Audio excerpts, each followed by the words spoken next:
Welcome to Dead Man Talking. Tonight's story is a bit of a background on our subscriber Darrel, who submitted a story I've uploaded earlier. Wow, guys, this man has had an amazing life.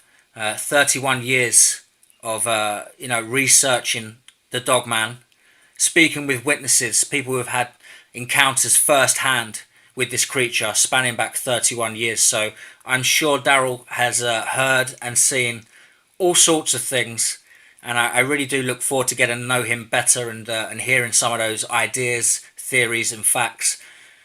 Without further ado, guys, let's get into tonight's story, submitted by Darrel. Hey DMT, I thought I'd just give you a bit of background information on what really got me into the whole Dogman thing. You see, it happened to me over 31 years ago, and it was my first encounter with this thing. It wasn't the type of encounter that went badly, and I was born in Flint but moved to Wyoming, Michigan when I was a teen.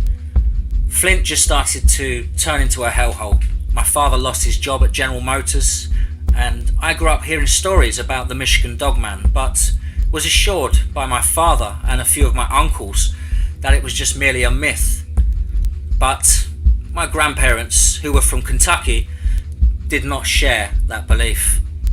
My cousins and my siblings would visit them on summer break, and us kids were always told we had to be indoors after sunset, or the woolly booger's dog would get us, take us into the woods and eat us. What the fuck?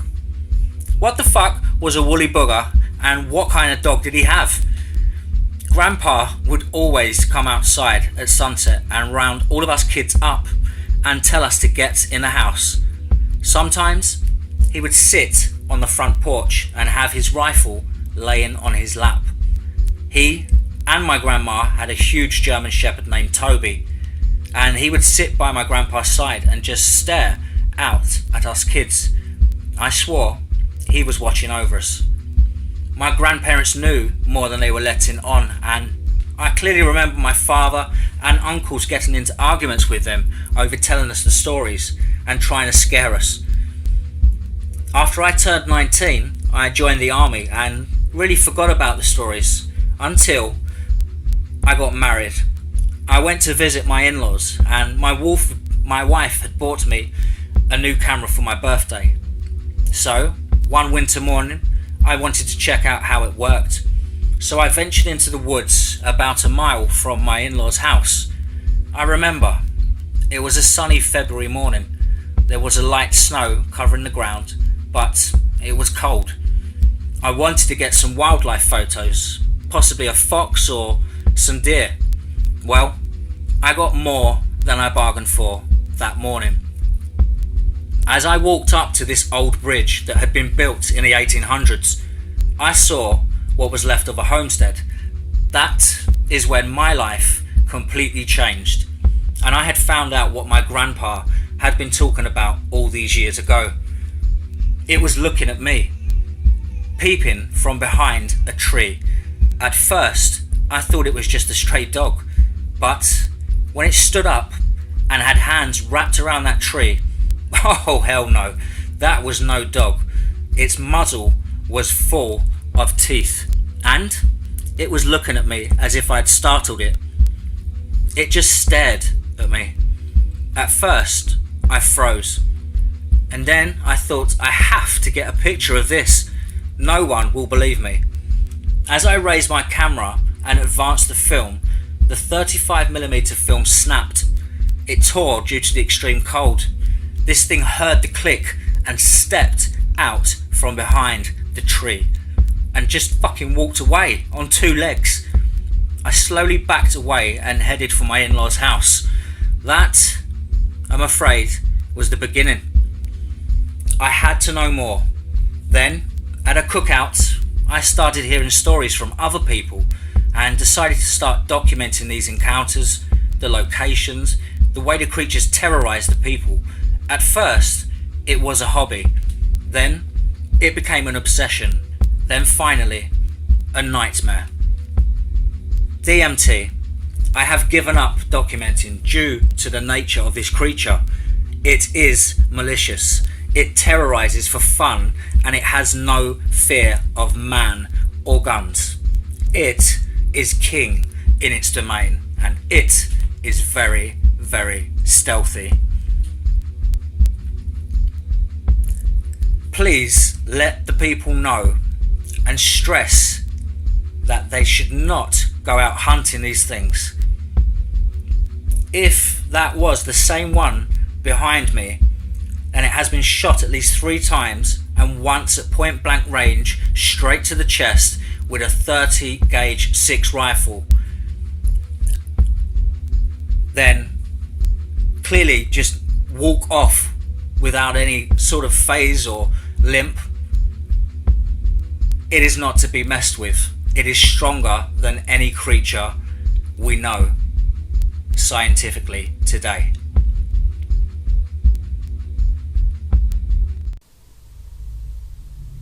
Welcome to Dead Man Talking.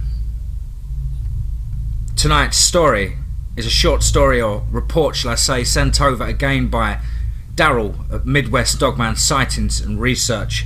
A little bit different this time, guys, but an equally interesting report. Of course, please do let us know down below what you think. Of course, please do like and share. Without further ado, let's get into tonight's story. I'd like to entitle Dogman of Hoosier National Forest. Let's get straight into that.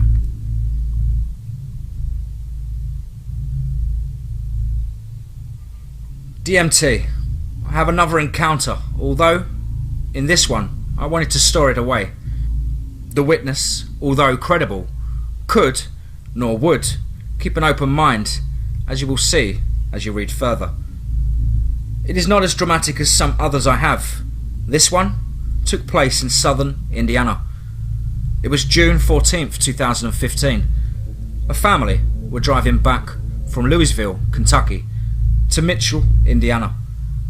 They had attended a birthday party for a relative. The time was between 10 and 11 p.m. The couple's 2 sons and daughter, thank God, were sleeping in the back seat of the vehicle.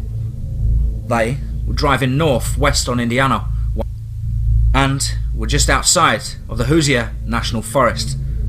Now this is where it gets strange. The couple both said it was a Bigfoot that was walking down the right side of the highway. I asked, was it walking towards your car? Brian said no, it was just casually walking north, like it had no care in the world, like it did not care if there was a vehicle coming up behind it. Brian said they both saw it very clear. Rhonda said it looked weird. I asked them both to give a description of it, what they would recall. They described an animal that was 6.5 feet tall, dark brown, and it had pointy ears. Oh, and backwards legs. I asked them if what they saw, and if they are sure it was a Sasquatch.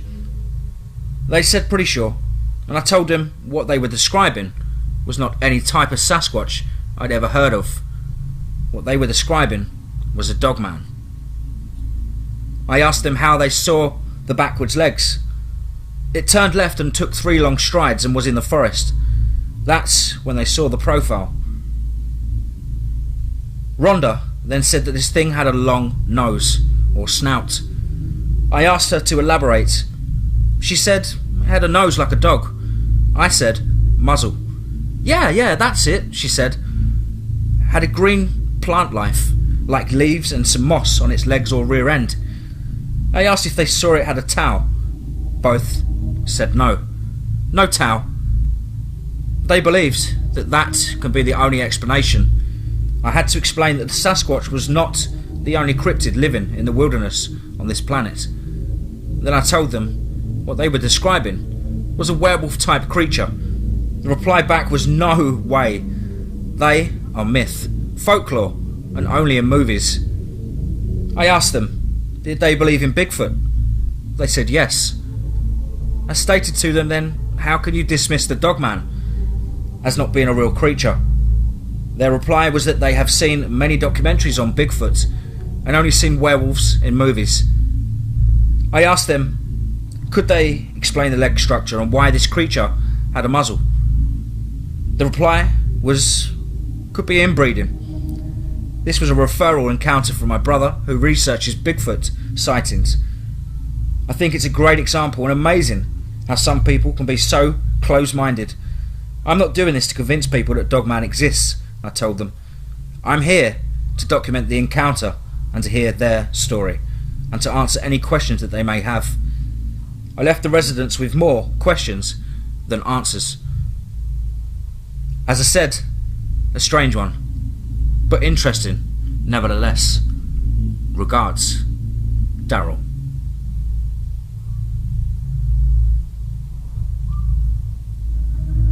Wow, thank you, brother. That certainly is a strange encounter and experience to go through there. Having to explain to them the Dogman and still they're adamant that it was a Bigfoot. I guess with these encounters sometimes the way it rocks people's systems and literally can make your brain shut down for an X amount of time. Piecing together what ifs and what words are just out the window, and your brain just logically goes for something that it already recognises. Well guys, please let us know what you think down below. As ever, please do like and share. Hope you've enjoyed the week and are looking forward to a wonderful weekend. Remember, whatever you do, above all, be safe, not sorry.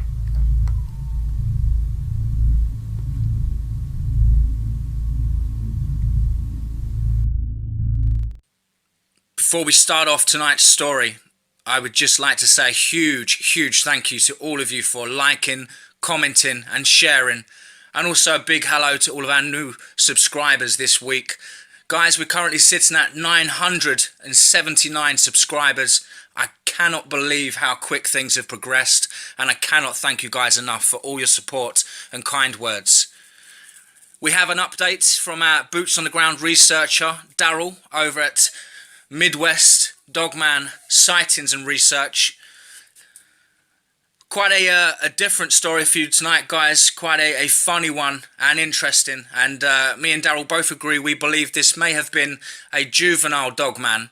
Let us know what you think in the comments below.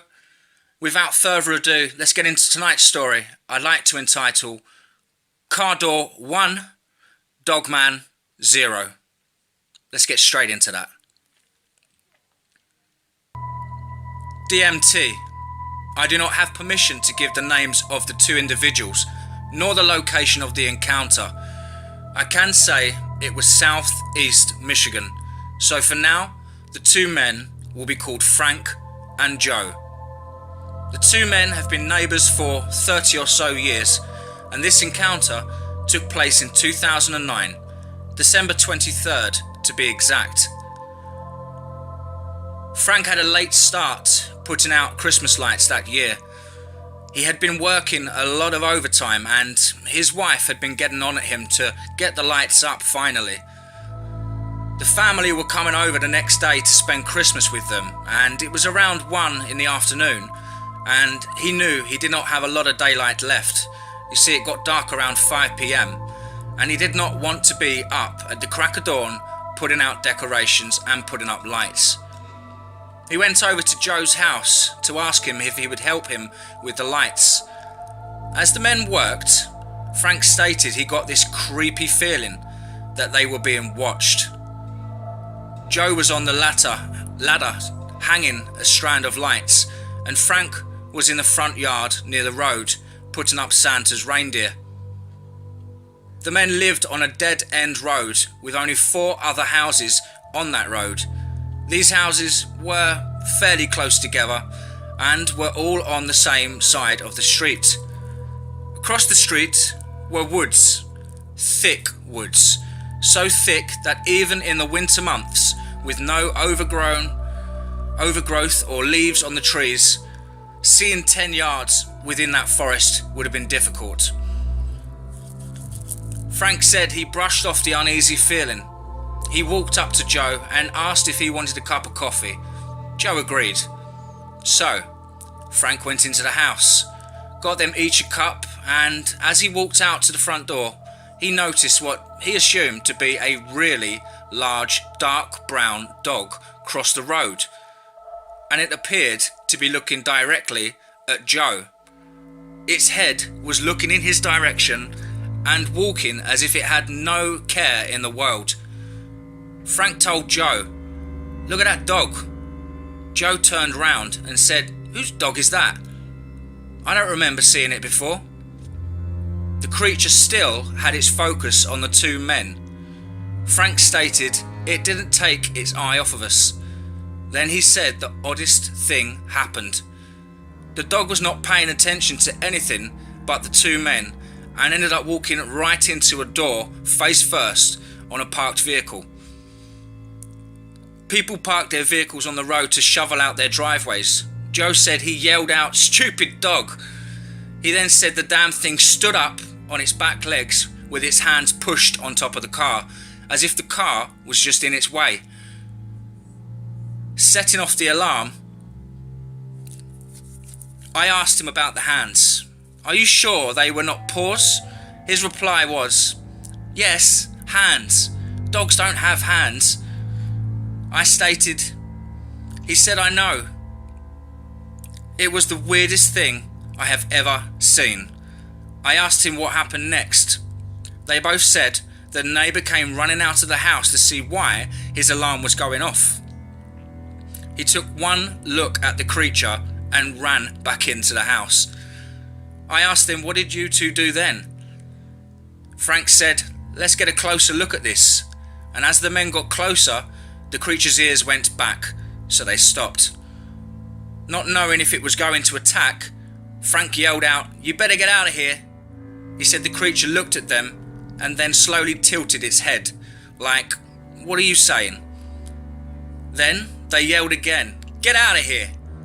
The creature was still standing on its hind legs, its left hand still on the top of the vehicle, looking at the two men, tilting its head from side to side, then raising its snout and sniffing the air. Then it slowly turned back towards the woods and walked off on two legs. Frank asked Joe how a dog could do that. Joe said that wasn't any dog. The both then went to the neighbour's house and knocked on the door. No one would come to the door, so the two men were flabbergasted. They went back to setting up the Christmas lights and decorations. After they completed this, they each went into their homes. But that was not the end of this ordeal. Later that night, around 7:30 p.m, Frank heard a commotion out in his front yard. He looked out of the front window and turned on the front porch light. There he was again. He had tore Santa's reindeer out and was shredding it. Frank then said he opened the front door to holler at it, and as he did so, the creature looked at him with what Frank could only describe as a "oh shit" expression and started to run off back to the woods bipedally. When Frank said it didn't get too far, its back leg was tangled in the extension cord, and he said when he tried to run, it fell on its rear end as it frantically tried to get untangled. Joe then came out of his front porch and yelled, "I told you to get." Frank said it jerked its leg and pulled the cord out of the receptacle it was plugged into, and it gave Frank one last look as it ran off on its back two legs, shaking its right leg, trying to still free itself. Just before it got to the wood line, it tripped on the cord again and landed on its rear again. Then it frantically tried to get the cord untangled with its hands. It finally ran back into the woods, and there was no further incidents that night, and none since. Frank did say he found his extension cord the following morning. Half was in the road and half was in the woods, snapped in two pieces. So, sitting down with the two men, I asked them, "What do you think it was?" Both had no answer. They did not know. I asked about how tall it was on its back legs. They said no taller than 6 feet. Frank called the neighbour whose car was hit, and after I arrived, he asked if he would be willing to come and talk with me. The neighbour would not talk to me and stated he had nothing to say. It would have been nice to get his perspective, but no luck. I asked did anyone call the police. They both said, and tell them what? That we saw a big dog walking on 2 legs and it vandalised my property. Are you kidding? I asked, have you seen it since? They both said no.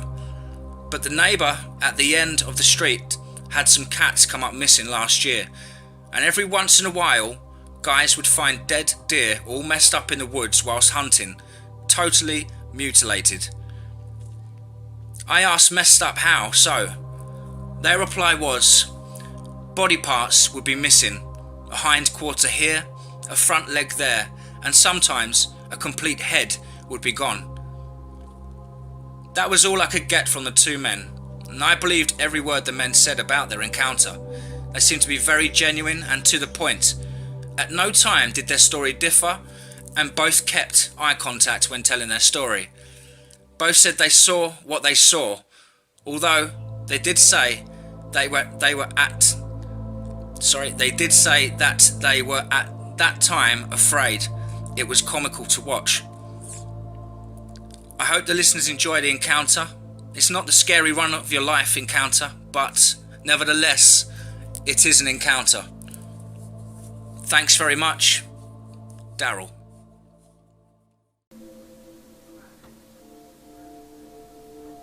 Welcome to Dead Man Talking. Tonight's story is a true Dogman report sent again by my dear friend Darrel over at Midwest Dogman Sightings and Research.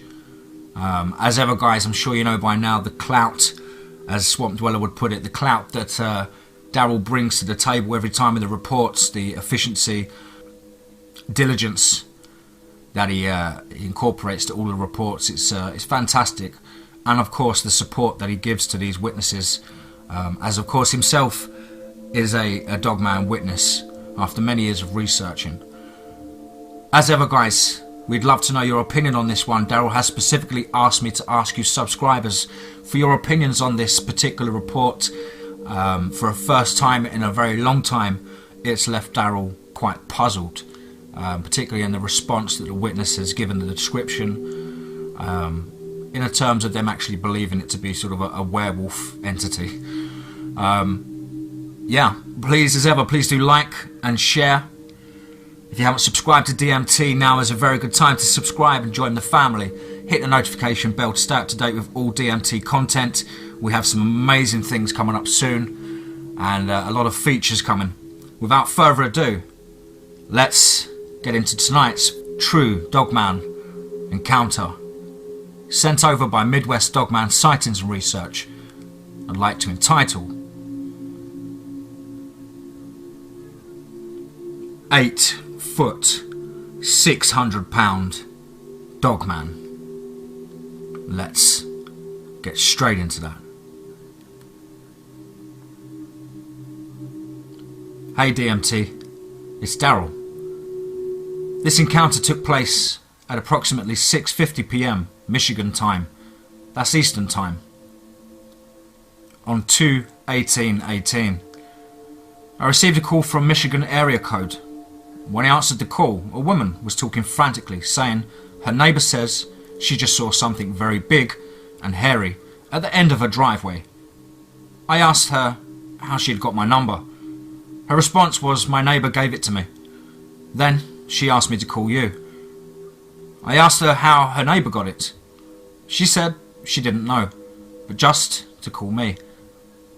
She was telling me that her neighbour was taking her new puppy out to do his business, and that she turned around to face the road, and standing at the end of the driveway, about 15 yards, was a monster.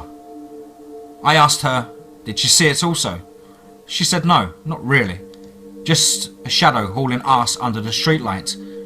Now, DMT, I usually have people email me their encounters, and if I decide there is some validity to their story, I will make an appointment to go see them, but first I will have them tell me their encounter over the phone.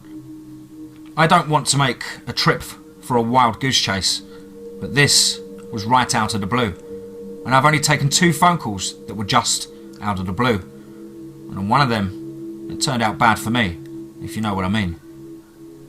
I told her to try and calm her neighbour down the best way she could, and I'm on my way. It will be about an hour or so before I get there, and to not go outdoors whatsoever, and if anything was to happen, to call the police. She said okay, I will try. DMT, I have never heard a person so hysterical as this woman. She was practically screaming at her neighbour while she was talking to me, sobbing so much you could hear her hyperventilating. I got in my vehicle and headed up 35 miles northwest of Grand Junction, Michigan. All the while driving, it was like deja vu. All the events of last year came flooding back. I was thinking the entire drive, why the hell am I doing this? It's night time, and I'm heading into an unknown area, to the home of someone I do not know, just because of a sighting that may turn out to be a hoax. WTF am I doing? Oh, what the hell. My brother was visiting and wanted to tag along. He was talking Sasquatch all the way up there. I told him, look, we will see. We don't know anything right now. When we arrived, we were met by a neighbour who called. In the driveway, smoking a cigarette, and had a very large German Shepherd on a lead beside her. She then invited us in, and the witness had calmed down somewhat. She began to thank us for coming, and said her husband was good friends with Samuel. I then realised how she had got my number. Now, it was deja vu. Was I going to be stalked by something tonight? I was thinking in the back of my mind. I looked at my brother, who just shook his head and said, you need to find a different hobby. The witness then started talking real fast. I couldn't get what happened out of her. She was fixated on her puppy, holding him and starting to sob, stating it wanted my dog. It was looking at him, sniffing the air. My brother said, what was looking at him? She said, I don't know. It was huge. It was a monster. It was standing at the end of the driveway looking at him and me.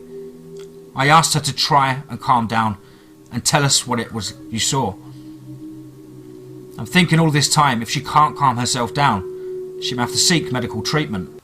She was shaking so violently. I then turned to the neighbour who called, and I asked what it was that she saw.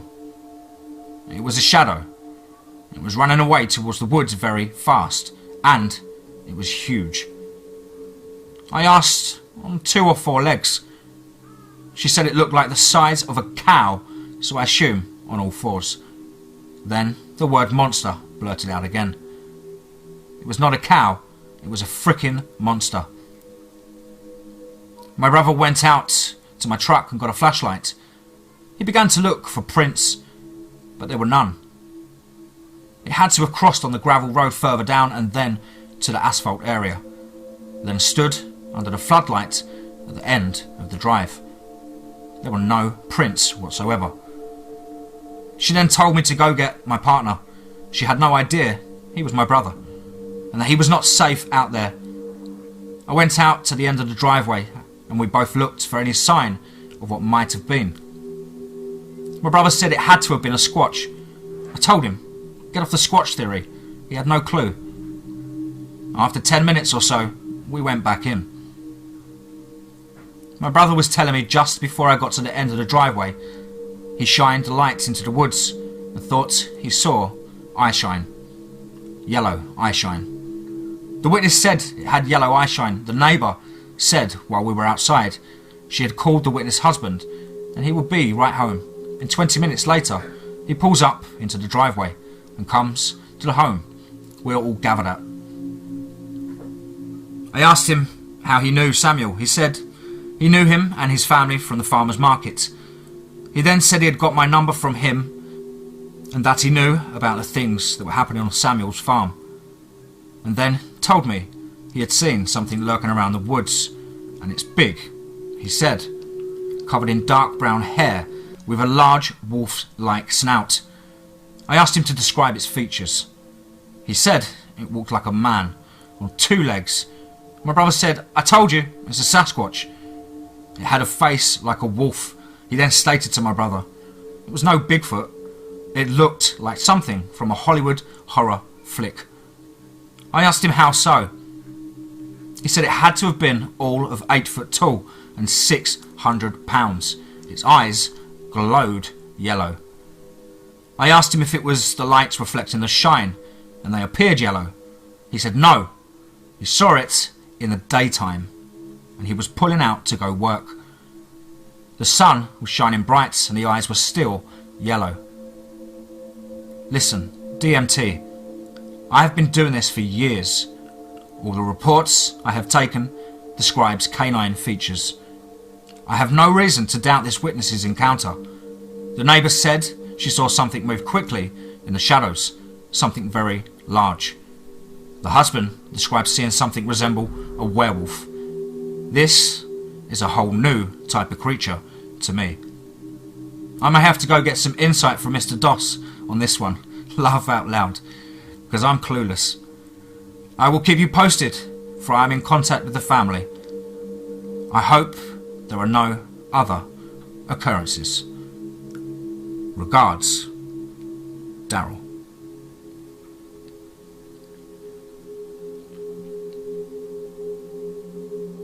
Wow, thank you ever so much, brother. Another shocking and obviously very traumatic encounter for that poor lady. I wish them the best of luck to the family. Of course, do keep us updated, as you always do. Always appreciate your extra effort, Darryl. We know this is not easy to get back into things after going through such a horrendous time yourself only last year. Guys and girls, please do let us know down below in the comments what you think your opinion is on this creature. There was no footprints, paw prints, whatever you want to call it.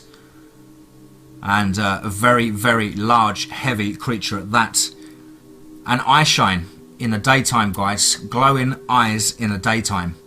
If anybody has heard of something like that, a report like that, or a story, or possibly you've had an encounter like that, then of course please do get in touch with myself, or you can email me at DMTForestOfFEAR@gmail.com.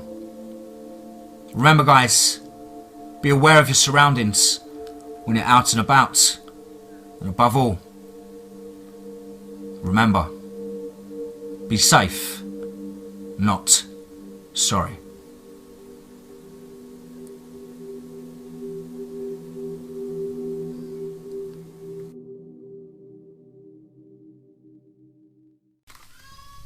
Welcome to Dead Man Talking.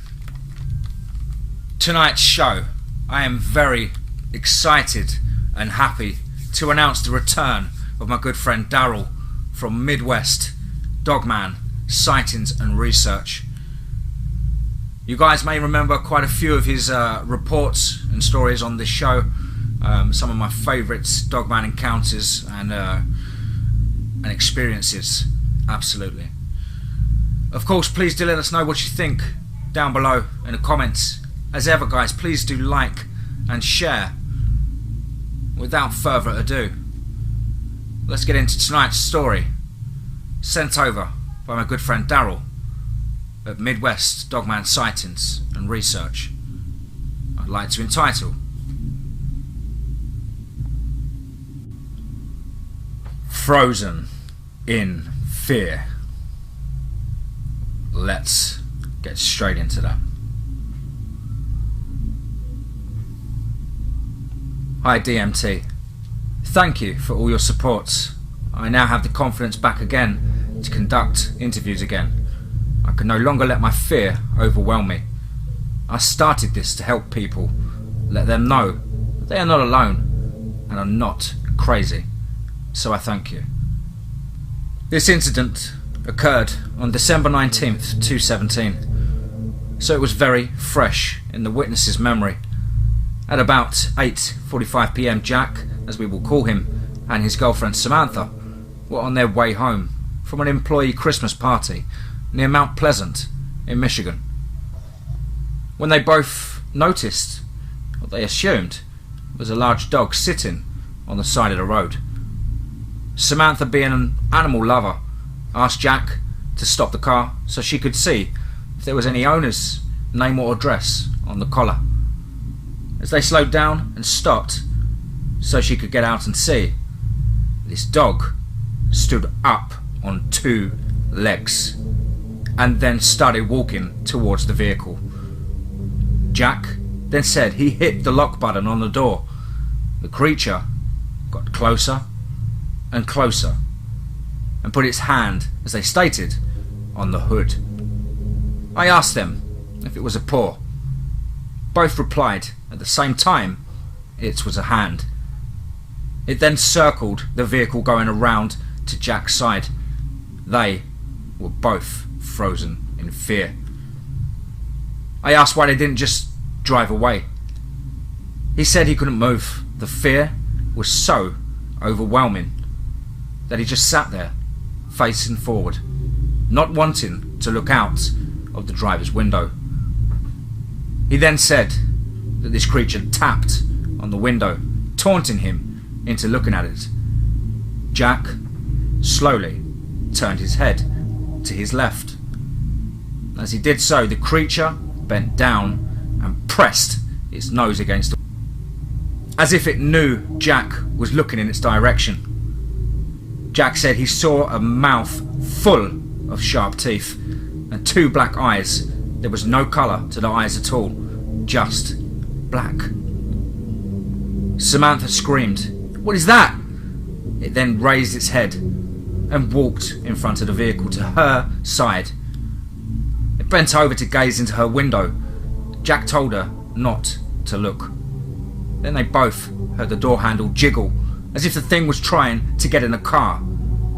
Then they heard a deep growl when it realised that it could not open the door. It looked at Samantha for what seemed to be an eternity. It was about a minute. Samantha said she started to cry, and Jack said when this occurred, the thing looked as if it was smiling at them.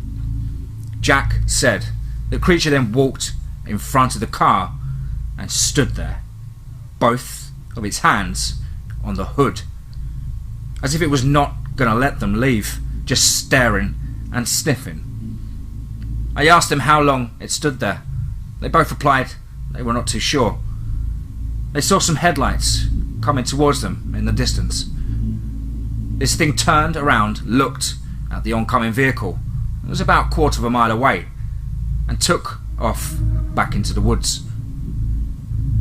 They just stayed parked there, Jack said, when the car that was coming towards them stopped, and an older man stepped out and walked over to Jack's window. Jack said he knew there was a car there, but he could not move. The man tapped on Jack's window, and Jack said he jumped. Samantha started to scream and told Jack to go. The man said he saw that they were pulled over to the side of the road and wondered if they needed help. Samantha said she then realised that it was a human standing there, and apologised to the man for her outburst and that they had almost hit a deer, and that's why they pulled over. Jack reluctantly agreed by telling the man that came out of nowhere and they almost hit it. Jack said the man then looked down to the ground and said, that had to be a huge deer. It could have totaled your car. They both then told me the man said the strangest thing, that they should not park on this road, that it could be very dangerous at night. Then he asked again if he could help. Jack told him, no thank you, we are heading home now. He then said the man told him to be safe, and to keep an eye out for those huge deer. Then they parted ways Jack and Samantha stated that this man seemed to doubt their story, that he knew what happened. See, Jack looked down at the ground at the same time the other man did, and there were large footprints beside his car. This thing had to weigh a lot. You see, the ground was frozen and the track was clear as day. I asked them both about how tall this creature was. Neither had an answer. It was huge. Its head filled the entire driver's and passenger window. Its eyes were the size of golf balls, and said if they had to guess, it was at least 7 foot tall. They both agreed that the creature seemed to get a thrill from their fear. Now, this is not the first time I have heard these things grin or smile at people. I asked the both of them if they ever have heard of a Dogman. Guess what? They said no, and asked me what that was. I had to tell them. It seems not all Michigan residents have heard of this creature. I asked them how they knew to contact me. A friend of a friend told them to talk to me. I asked them if they contacted any law enforcement. No, they did not. I asked why, and it was, we're not crazy, and they would say we were, and I can't lose my job. Regards, Darrell. Wow, thank you so much, Darrell. Absolutely fantastic report, as it always is for yourself. Always look forward to your emails, brother. Guys, let us know what you think down below. Of course, please do like and share. If you haven't subscribed to DMT, smash that subscribe button and tickle the notification bell to stay up to date with all DMT Forest of Fear content. We have a lot of encounters coming up and a lot more stories in store for you guys. I am going to start writing a London-based Dogman or possibly a werewolf story, all to be announced very soon, and a few collaborations coming your way. I hope you're all having a wonderful weekend and enjoying your time off. Remember, above all, be safe, not sorry.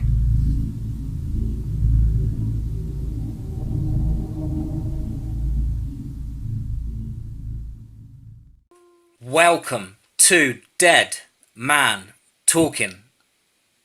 Before we start off tonight's story, there's something I would just like to say and put out there.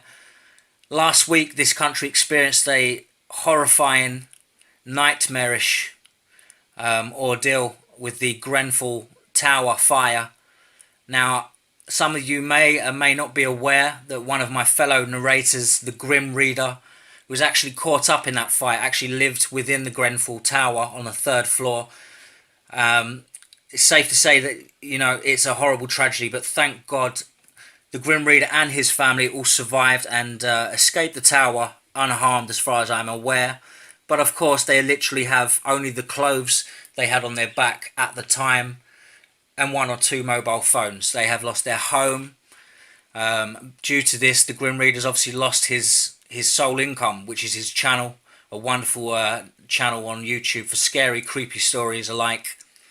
And I just feel it's necessary that if everybody can pull together, you know, hopefully donate £1, $1, whatever you can manage. Hopefully we can ease some of the worries that the Grim Reader and his family are literally going through at the moment. It's a traumatizing time, I'm sure.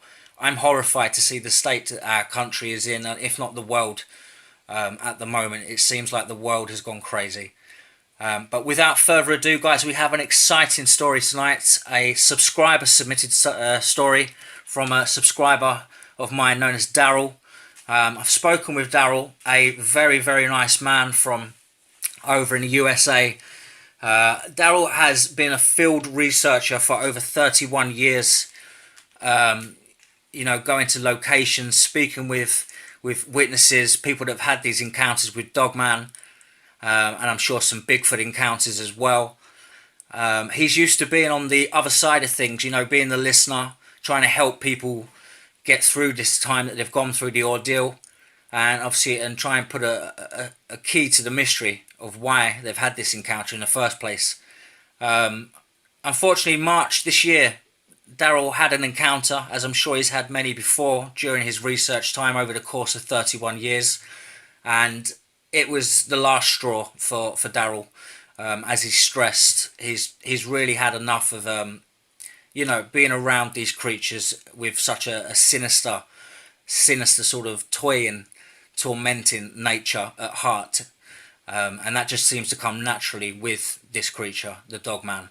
So without further ado, guys, I hope you enjoy this story. If not, you know, it's an account of Darrell's lifetime, if anything, dealing with this creature, and obviously growing up and becoming a on the ground researcher. So let's get into tonight's story, submitted by a subscriber, Darrell. Hope you guys enjoy it. Hi DMT, my name's Darrell. Midwest Dogman Sightings and Research is my channel. I would like to thank you for bringing awareness to this subject. People have no idea what's out there. I have had first-hand experience with one of these things in March of this year. I was doing a follow-up on an investigation of a family who had been tormented by one or possibly more of these things that went south real fast, and I found myself caught up in what can only be described as a nightmare. You see, one of these creatures managed to flank the group of guys I was with and went behind the house where my truck and other vehicles were parked. I was standing beside the truck. My back was facing the front of the house, and this creature was then standing just feet away from me. I had a flashlight beaming in my eyes, and all of a sudden the guy started yelling, "Don't move." Then I hear growling and something like jaws snapping. This SOB had me frozen in fear. I could not move. Literally, then tears, the overwhelming feeling that I was going to die, consumed me. I could not do nothing but stand there and wait for the pain. See, I've been in combat in Iraq. I even took part in Operation Desert Storm. I've been shot at, I have seen death, but none of that I have imagined for myself. I've also been shot at, as I said, and when men started shooting, that did not compare to the thing that was behind me. The first shot rang out and I heard a crack of the bullet going supersonic, and another shot, then another, and I heard on the third shot a deep thud.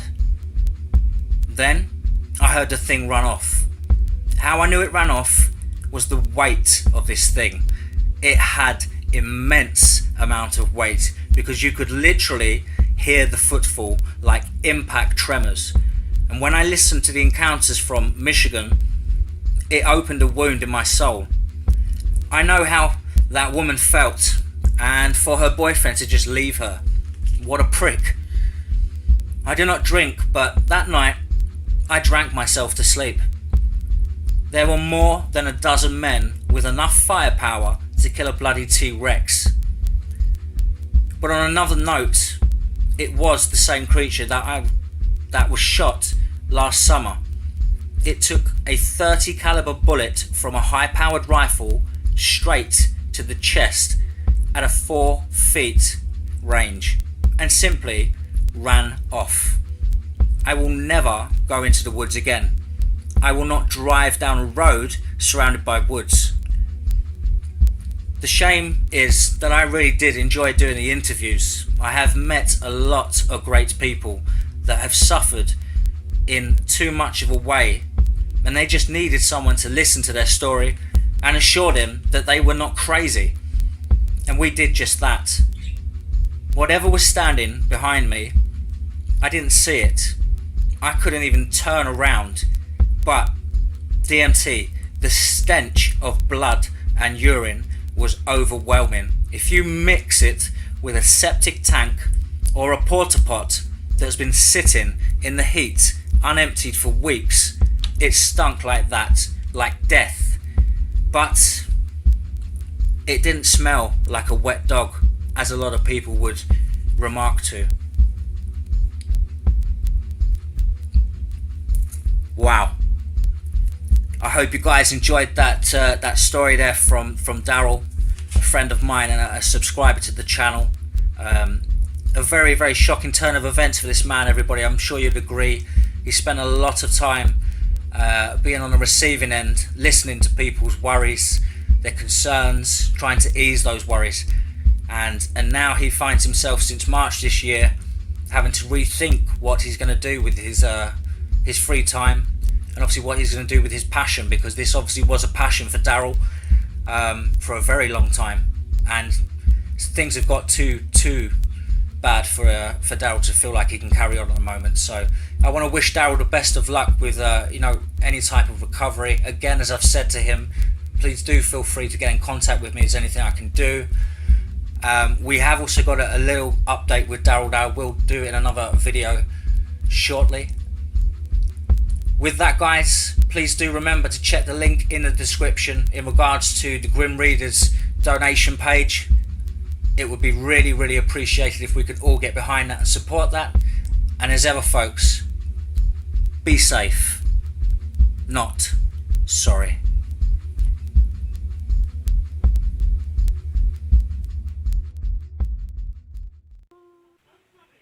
Welcome to Dead Man Talking.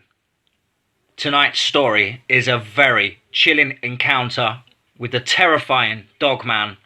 3 individuals on a very lonely, rural country road encountered a Dogman, something they never thought they'd ever lay eyes upon, let alone even existed. This story has been shared with us thanks to my great friend Darrel over at Midwest Dogman Sightings and Research. Thank you ever so much, Darrel, for your support. Wonderful man, people. Really, really intelligent, knows a lot about these creatures, their backgrounds, their habitats, and their behaviour. And you might remember Darrel's story from last week. Very, very scary encounter he had himself earlier on this year in March. Without further ado, guys, let us get into tonight's story. DMT. This encounter took place in the summer of 2015 on US 53 North in Minnesota. The 3 men, Randy, Bob and Brandon, were on their way through Minnesota to meet up with another friend who lived in International Falls. The men had planned a fishing trip. It must have been about 1 AM and the road had very little traffic. A car would possibly pass every 15 minutes or so. The 3 were driving along, listening to the radio, when out of nowhere, a deer slammed into the side of the truck. As you can guess, this was quite odd, a deer hitting the vehicle. You see, it impacted the passenger side door. Usually a deer would jump over the bonnet on the front of the car, but this actually impacted the side. I can only guess in sheer panic.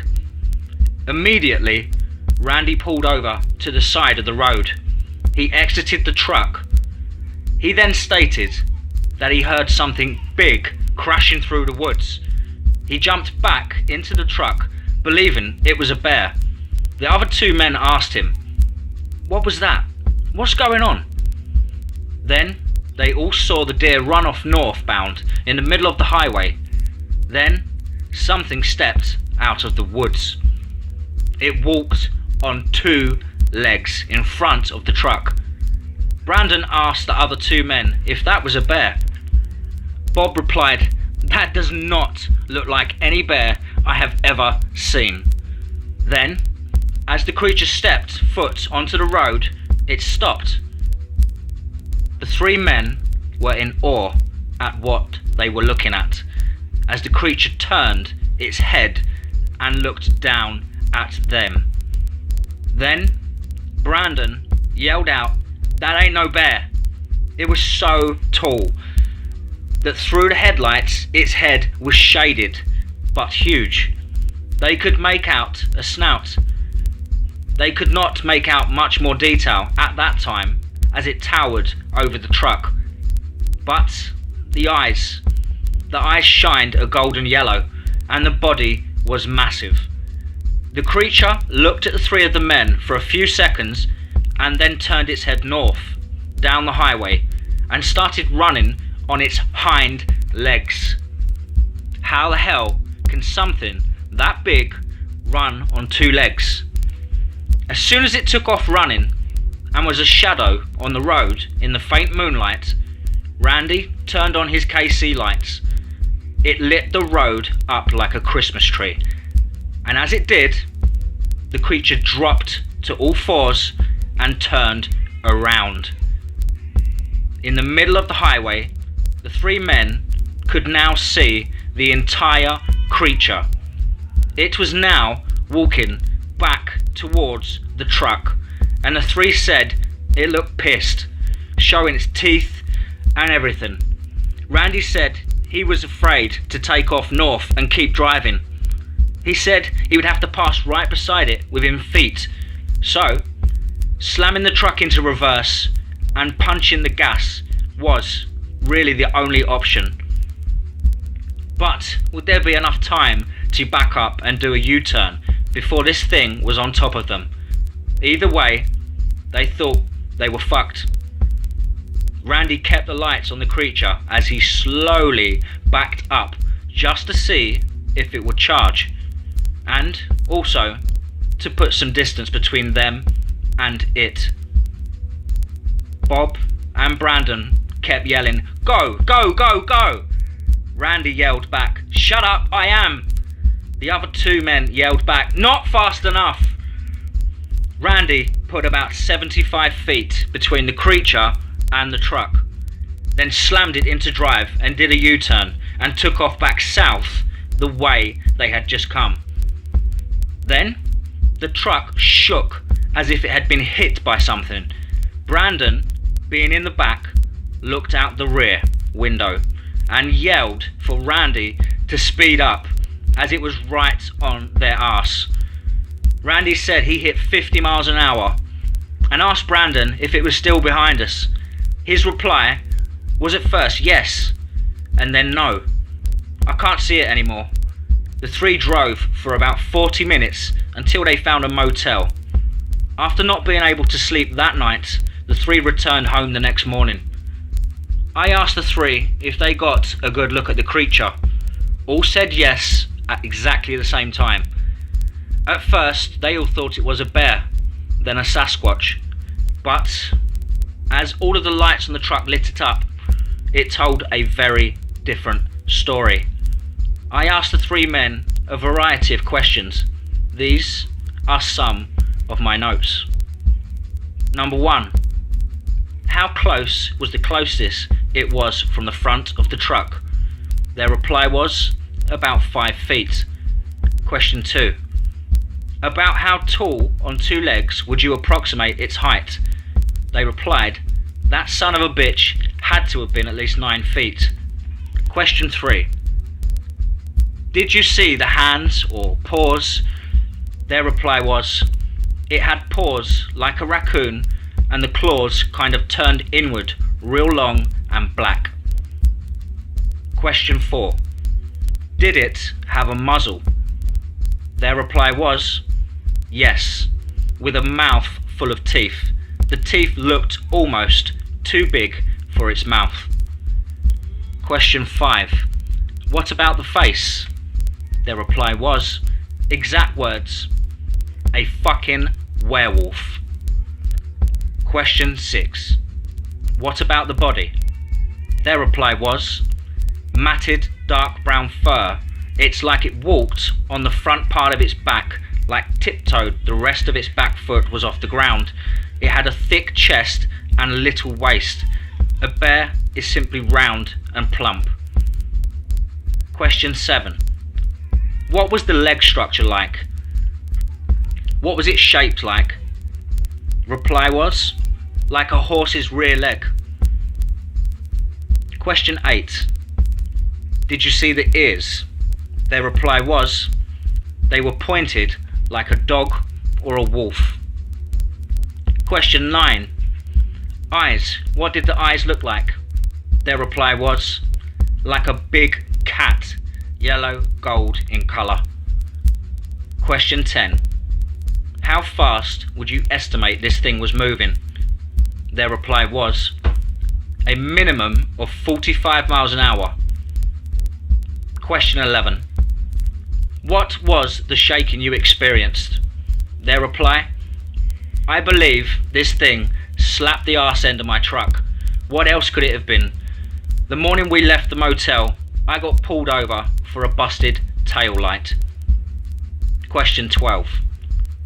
What was your reaction when the deer hit the truck? Reply at first, stunned. I have never seen a deer run into the side of a vehicle. I have seen them jump over the hood of a car, but never into the side of a vehicle. Question 13. This was simply for Brandon. How long did you watch it in the back window? Brandon's reply was, I didn't take my eyes off it. It looked as if it was going to catch up to us. It was hauling ass. Question 14. Could you have been mistaken for this to be a Sasquatch? Their reply was, no, never seen a Bigfoot, but hell no. Question 15. Did you smell anything before it walked in front of the truck? Their reply, no, just that woodland smell. Question 16. Did you tell anyone what you had seen? Their reply was, a few people, but they simply laugh at us. And police, hell no. Bob said I did, and the police said, have a nice day, buddy, and smiled like I was crazy. These are most of the questions I asked. Bob didn't want to talk much. He just lit up a cigarette after cigarette and was visibly shaking. I was going to travel that stretch of highway, and I asked the men if they would like to come along. Their reply was, we will show you on the map, but not going up there ever again. Wow. I hope you guys enjoyed that encounter. I know I sure did. It's a crazy, crazy story. You can imagine a dogman running up behind your truck as you try to make the getaway, and it simply bangs the truck as if it can go even faster. Please do let us know below in the comments. Please do like, please do share, and as ever folks, remember, be safe, not sorry.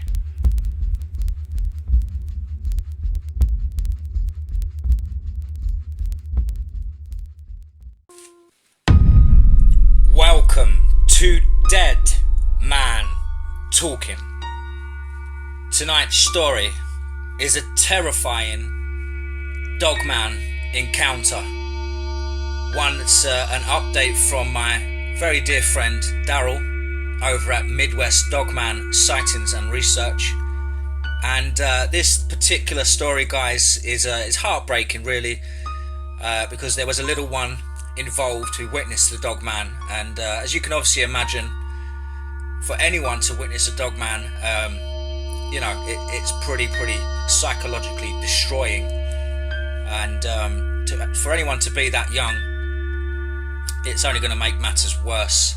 It's quite heartbreaking, this story. I'm sure you'll all agree. Please do let us know down below in the comments what you think. As ever, guys, please do like and share. Without further ado, let's get into tonight's story. I entitle Dogman in the Backyard. Hey DMT, I have another encounter for you. This one damn near made me sick, as it involved an entire family and in broad daylight. DMT, this encounter comes from Michigan. It was taken from a young couple. They reported that on or about May 18th, 2016, Monica, as we'll call her, had just arrived home from picking her 6-year-old daughter up from the babysitter.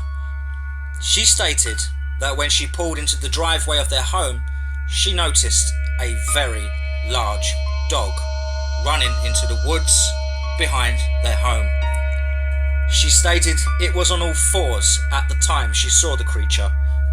As she was getting her child out of the back seat, her daughter said, "Look, Mummy, at the big dog. It's looking at us." As Monica turned to look, she said her heart started to race. She said the dog was now standing on just 2 legs and directly staring at her and her child. In fear for her child, she picked up her daughter and ran with her into the house. She called out to her husband. We will call him Tim. She told him what she had seen, and he laughed and told her she'd have to have been imagining what she thought she saw. Then the daughter said, "Look, Daddy, that big dog is on the porch looking at us again." Tim turned to see a very large wolf-like creature on just 2 legs standing at the patio door, which was sliding glass. Tim stated that the creature was at least 6.5 feet tall, large wolf's head with huge pointy ears and a mouth that was chock full of teeth, and it was built just like a bodybuilder. Tim stated at first he could not believe what he was seeing and froze in fear. Then he said it looked as if the creature was looking for a way to get in their home. It began to look up at the patio door and all around the top and bottom, and then its attention fixed on the handle itself, almost as if it was trying to figure out a way to open it. Tim thought to himself, did I lock the door? He could not remember.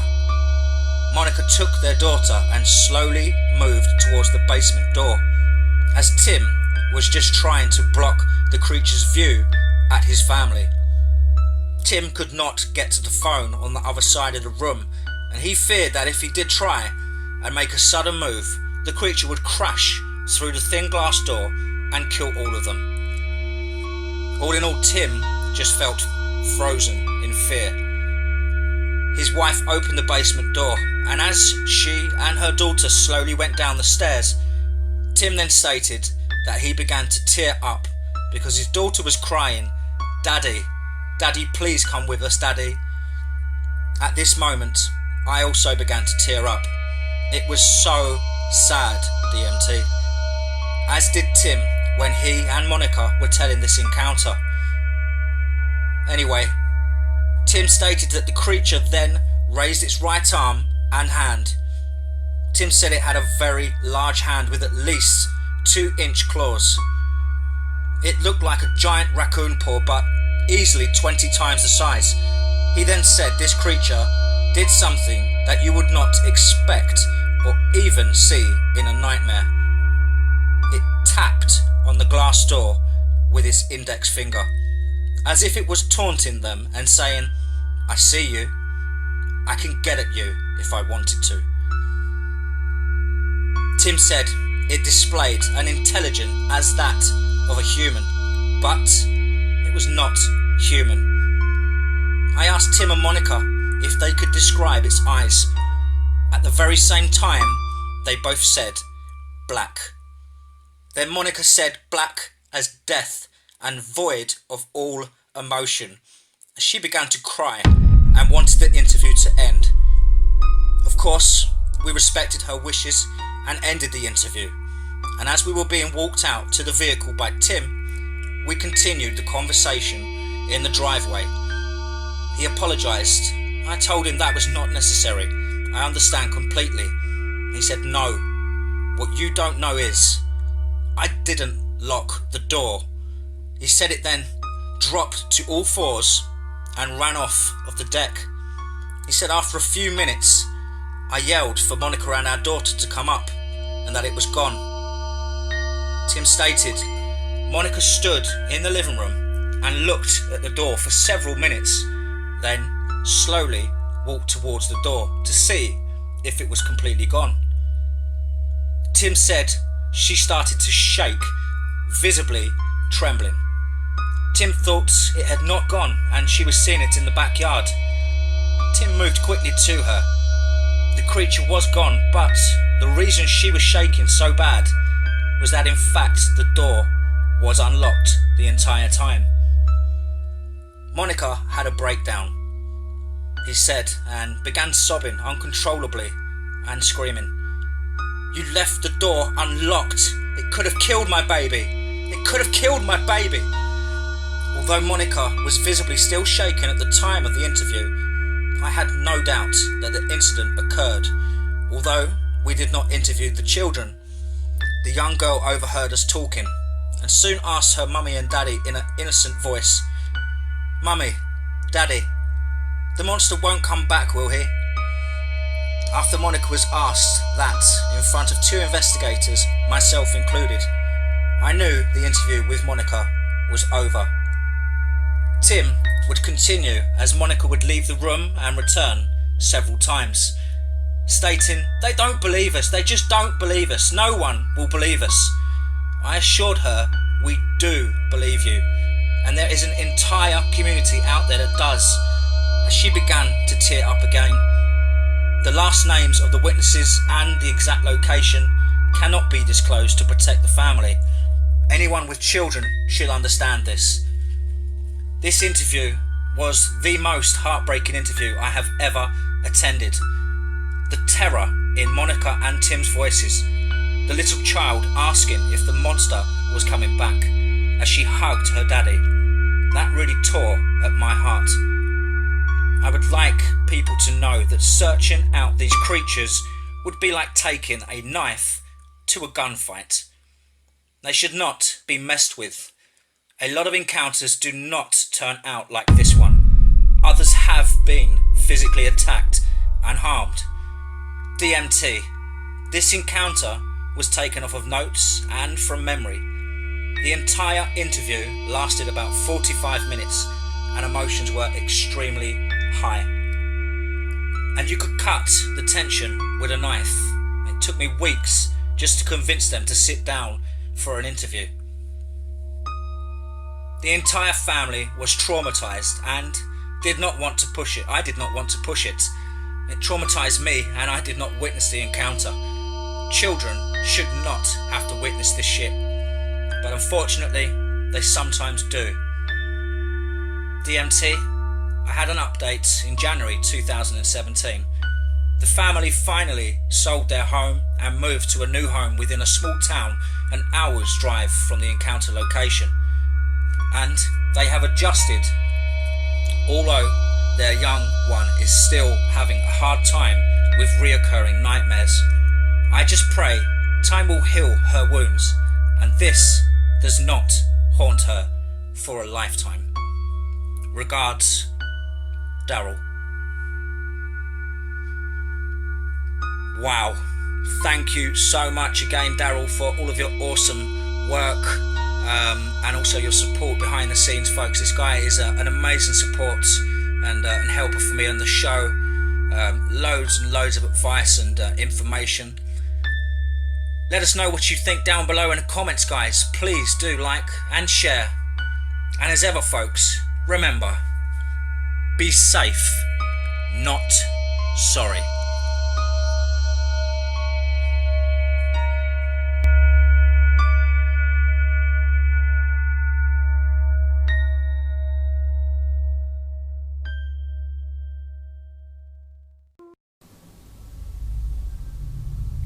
Welcome to Dead Man Talking.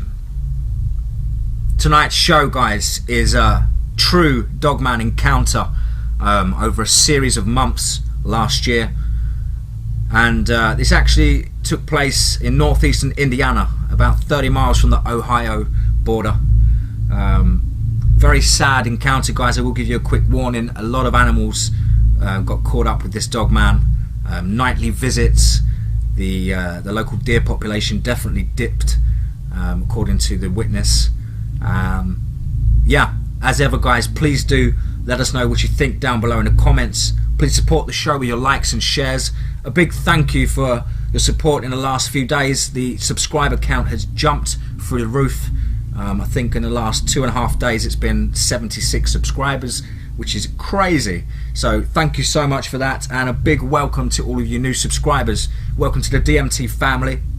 Love to see you over at the Facebook private group, DMT Cabin in the Woods. Make sure you check it out. Without further ado, let's get into tonight's story, sent over from Midwest Dogman Sightings and Research, entitled By the Power of Prayer. Let's get straight into that.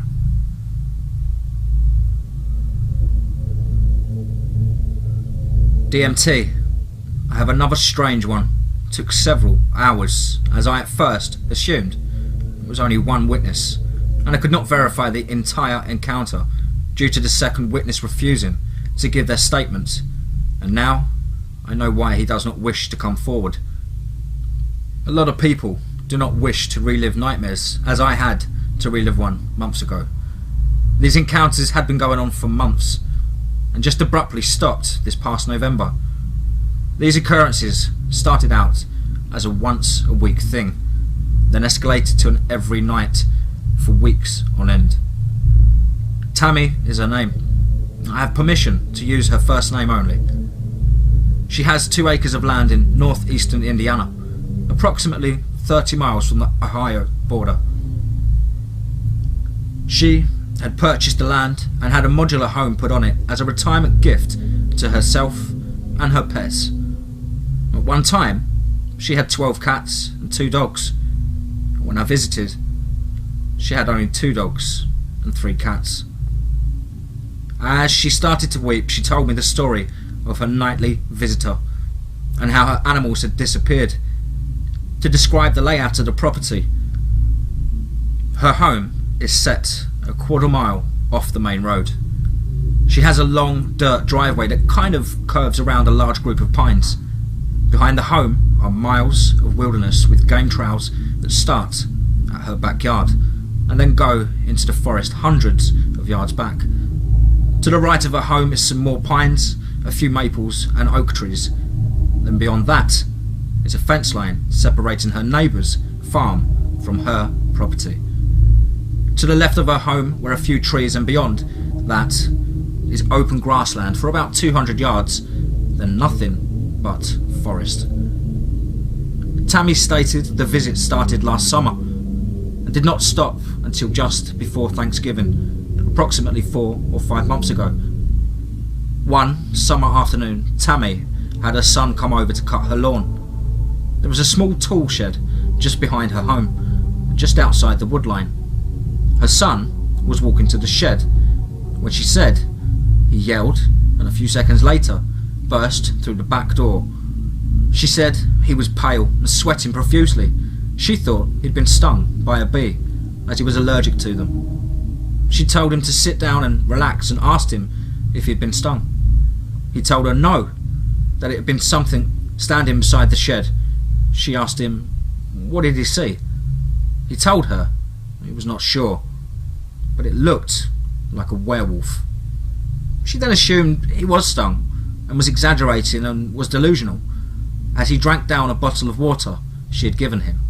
He assured her he was not stung and he saw what he saw. He told her, go look for yourself. She then looked out the back window and she stated she saw the back of something going back into the woods. It looked like it was carrying a small animal in its hands. She asked her son, what in the hell is that? His reply was, I told you, Mum, it's a werewolf. She said she didn't know what to make of it. Then her son told her that he was not going back out there and was not going anywhere near the woods. Tammy told her son that it was okay and to relax, and that she would have a local company come out and cut the grass. He said, "You need to tell whoever is coming out about that thing back there." She said she told him that it had to be a bear. She said it just had to be, nothing more. She said she'd convinced herself that that is what it was. Werewolves do not exist, and stated to me that she did not believe in Sasquatch. I then asked her if that may have been what she'd seen. She again said no, it was not one of those. My son, he was right. I will tell you what I did see, and it did not look like a Sasquatch, as she snapped at me and asked me to let her finish. I apologised for my interruption, and she began telling her encounter. The next morning, she contacted a local lawn maintenance company, and they came out later that afternoon. As they were cutting the lawn, one of the men knocked on the door and asked her if she was missing a cat. She said she did not know, and that she had many cats, and a lot of them were outdoor cats to keep the mice population down.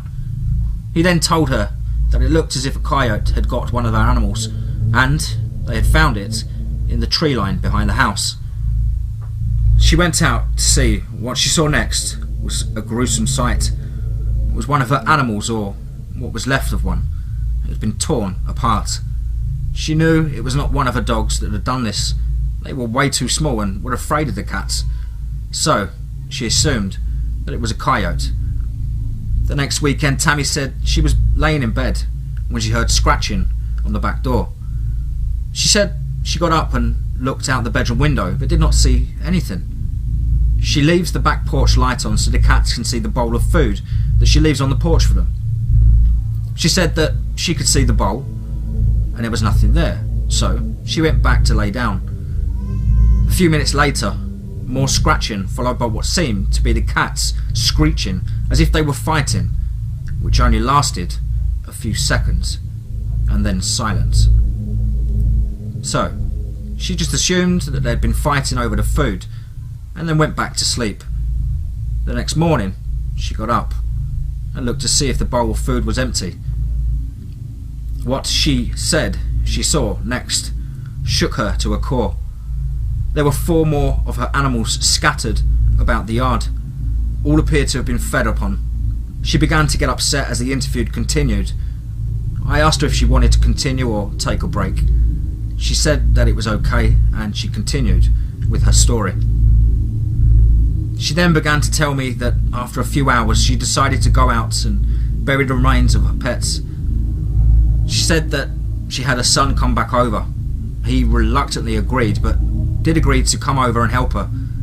They buried the animals on the side of the house, not in the backyard, as he had brought a sidearm with him. She told him if he saw a coyote to shoot it. He said, "I told you, Mother, this was not a coyote.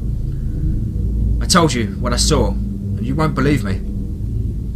Over the next few weeks, she would find out the hard way that her son was telling the truth.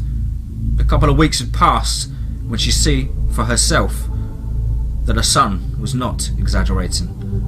After they buried the animals, her son asked her if she would like him to put the cat food under the porch, and that he would place a piece of plywood up and cut a small opening just big enough for the cats to enter and exit. She agreed, and he put up the plywood cut in a 12-inch by 12-inch opening. This would make it hard for any coyote to get to the cats if they hid under the porch. It would give them a fighting chance at least. A week went by, and then one evening, while Tammy was watching TV, she heard a loud crash. She went into the kitchen to look out the back door, and that is when she received the shock of her life. There it was, standing beside the porch with the plywood her son had put up in its hand. Tammy said she saw it clear as day. It then tossed the plywood aside and got down on all fours and proceeded to go under the porch. Tammy said she yelled at it to go away. I asked her, "It?" She said my son was right. It was a werewolf, as tears started to run down her cheek. She said then, after she saw it, that she had ran to her bedroom, got her cell phone and called her son. She said she begged him to come over and to bring his gun. She told him it was outside and to please hurry. She said her son showed up 20 minutes later with his friend and her daughter-in-law. As she hung up the phone, she heard scratching on the back door that lasted just before her son showed up, and then it stopped as she heard the car doors slam. Tammy stated she was frantic. As her son walked through the door, Tammy's daughter-in-law told her to pack a bag and that she was going to stay the rest of the evening with them. They would bring her back home the next morning. She agreed. Her son's friend wanted to go out back to see what had happened. Tammy's son suggested to him to not do so, and that they would come back in the morning to see what had happened. The friend asked the son, "Is this over the werewolf thing that you said you saw?" Her son told him to drop it and that they would come back in the morning. Tammy said as they went out the front to get into the car, her son just stopped in his tracks as if he'd got a shiver. He asked if anyone else felt that. Tammy said yes. I asked her what she and the others felt. She said a chill. A chill, I asked, like a cold? She said no, like fear. They all felt it, even the so-called brave friend. They hurried into the car and drove away. She said as soon as they pulled out of the drive, the fear left. Tammy's daughter-in-law asked her what she'd seen. Tammy told her a werewolf.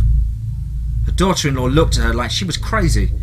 Then her son said, "I told you, mother. And I think you should move out of that house and into town."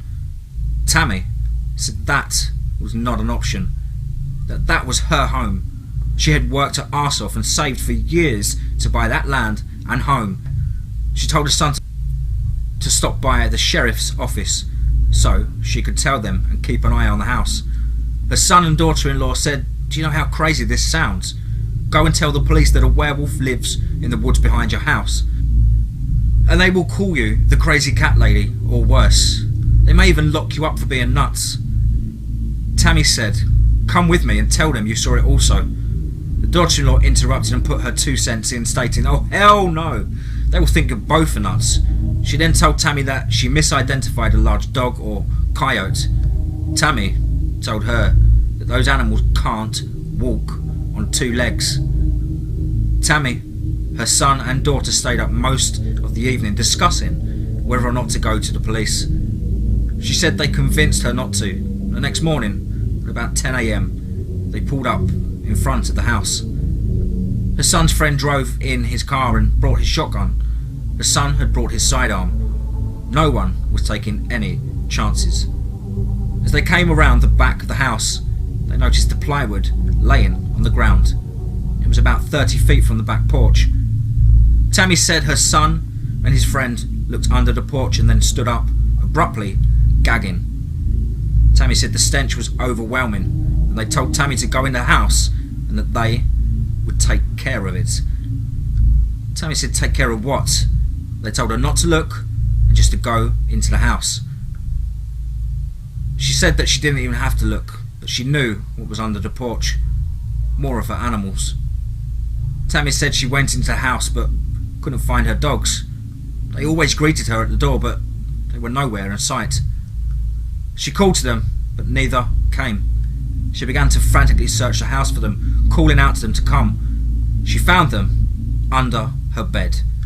They were shaking in fear. She had to offer them treats to come out, as they reluctantly did. They had wet themselves completely, covered in urine, and they were still under the bed. Tammy then decided that she had round up the rest of the pets and bring them into the house also, that no more would this thing kill her animals. She said it took her a couple of hours and everyone helping to get the cats rounded up and in the house. The next evening, Tammy was laying in bed as she turned towards her bedroom window and said she saw a huge shadow behind the shades, and it just stood there as if it was a statue. She said you could see its pointy ears. Both dogs were whimpering at the foot of her bed. She shut her eyes tight and prayed for it to go away. As she opened her eyes, she said it was gone. She then asked me if I believed in the power of prayer. I said yes, I did. She then asked me if these things were evil. I said yes, but that I personally did not believe that these things are spiritual in nature. I told her I did not know how these creatures came to be. Why they are here, that is all speculation. I assured her that she was not alone, that many others have had these encounters. I asked her how many times after that did she believe the creature came back. She said a couple of months, that she would hear scratching on the back door and she would see the shadows move by her window. I asked her if she ever saw it directly again. Only one other time. She was getting out the shower and it was looking at her through the bathroom window. I asked her what the hell did she do. Her response was she quickly got out the bathroom, went into her bedroom and prayed. Did it work? I asked. She said she believed so. She then said that she believed these creatures were evil spirits and that the power of prayer has helped and caused them to leave her property. I asked, do you think that the food source ran out and it's just decided to move on? Maybe, she said, but prayer is a powerful weapon against evil. I asked her if any other things have happened since November. Nothing, she said. I hope it never comes back. I told her, me too. Regards, Darrel.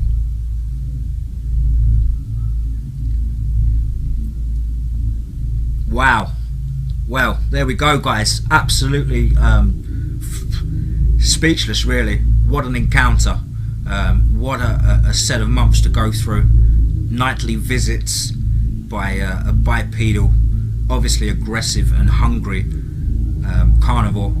As ever, please do let us know down below what you thought. Please do support the show with your likes and shares. If you haven't checked out the private Facebook group, head over to Facebook and go on to DMT's cabin in the woods. And there's some really wonderful people there in the group and some fantastic pictures and lots of things going on. Thank you ever so much for your support this week, guys. Been absolutely brilliant. As I say, the last 2 days we've jumped by, I think we're on 75, 76 subscribers in the last 2 days, three days. I lose track.